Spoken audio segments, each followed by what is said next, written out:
और अब आपको राज्यसभा लिए चलते हैं। वक्फ संशोधन बिल पेश हो गया है और केंद्रीय मंत्री किरेन रिजिजू राज्यसभा में इस वक्त बोल रहे हैं। वक्फ काउंसिल में और स्टेट वक्फ बोर्ड में और ब्रॉड बेस करके इंक्लूसिव होना चाहिए।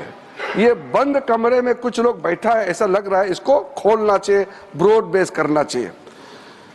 साथ साथ में सेक्रेटरी जो सेंट्रल वक्फ काउंसिल और स्टेट बोर्ड है उसका स्तर सीनियर लेवल होना चाहिए। उस समय under secretary deputy secretary rank का था, उसको कहा कि ज्वाइंट सेक्रेटरी एडिशनल सेक्रेटरी का रैंक ऑफिसर को नियुक्त करना चाहिए। और साथ में सर बच्चों और महिलाएं और बच्चों के लिए स्पेसिफिक कदम उठाना चाहिए। ये सच्चर कमेटी ने उस समय रिकमेंडेशन किया और उसके बाद एक ज्वाइंट पार्लियामेंट्री कमेटी का गठन हुआ जिसका अध्यक्षता के रहमान खान ने किया। और के रहमान खान जी अल्पसंख्यक मामलों का मंत्री भी रहा है, वरिष्ठ सदस्य थे।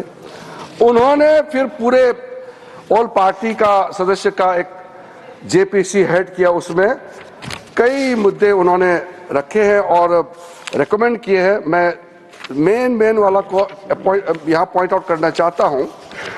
एक तो उन्होंने पॉइंट आउट किया कि जो इंफ्रास्ट्रक्चर है वक्फ बोर्ड का वो काफ़ी नहीं है और मैन पावर और फंड बहुत ही मीगर है, कम है, छोटा है, वो काफ़ी नहीं है। दूसरा कहा कि ऐसा लगता है कि सारा जो झंझट है वो मुतावली पे केंद्रित है। मुतावली को कैसे अपॉइंट करना चाहिए, कैसे हटाना चाहिए, सारा विषय वही केंद्रित है। इसको भी पॉइंट आउट किया है। फिर डॉक्यूमेंटेशन के बारे में और सर्वे के बारे में वक्फ प्रॉपर्टी और लीगल जो सेटअप होना चाहिए वक्फ को लेकर के, इसके बारे में भी computerisation of Waqf board, central data bank होना चाहिए, इसका भी उस समय का जेपीसी ने कहा। म्यूटेशंस, रेवेन्यू रिकॉर्ड और to adopt sound and acceptable financial and budgetary practices, इसका भी सुझाव दिया। और फिर लीज करने का जो वक्फ प्रॉपर्टी को किस तरीके से लीज होना चाहिए इसका भी सुझाव दिया है। जितना ये 3 कमेटी रिपोर्ट्स सचर कमेटी को मिलाते हुए जो मुख्य रिपोर्ट रिकमेंडेशन किया है, सर मैं आपके माध्यम से सदन को बताना चाहता हूं, वो सारा। कांग्रेस सांसद इमरान मसूद ने वक्फ संशोधन बिल को लेकर एक बार फिर सरकार पर निशाना साधा। साथ ही जो मुस्लिम इस बिल का समर्थन कर रहे हैं उन पर भी इमरान मसूद ने करारा हमला किया है। आपने तो हर चीज को बुलडोज कर दिया ना, तो आप बुलडोजर तो चला ही देते हो, हर चीज के ऊपर बुलडोजर चला देते हो। हमारे मकान के बुलडोजर चलाने में आपको टाइम कहाँ लगता है? तो आपने हमारे अधिकारों के ऊपर भी बुलडोजर चला दिया।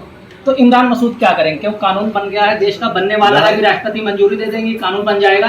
उसके बाद इमरान मसूद कांग्रेस और विरोधी दल जो विपक्षी दल हैं क्या करेंगे? क्या रणनीति? देखिए लंबी लड़ाई है, एक दिन की लड़ाई नहीं है, लंबी लड़ाई है, कोर्ट में भी लड़ी जाएगी क्योंकि संविधान के जो संरक्षक है सुप्रीम कोर्ट है, लड़ाई लड़ेंगे, कानून का राज होगा।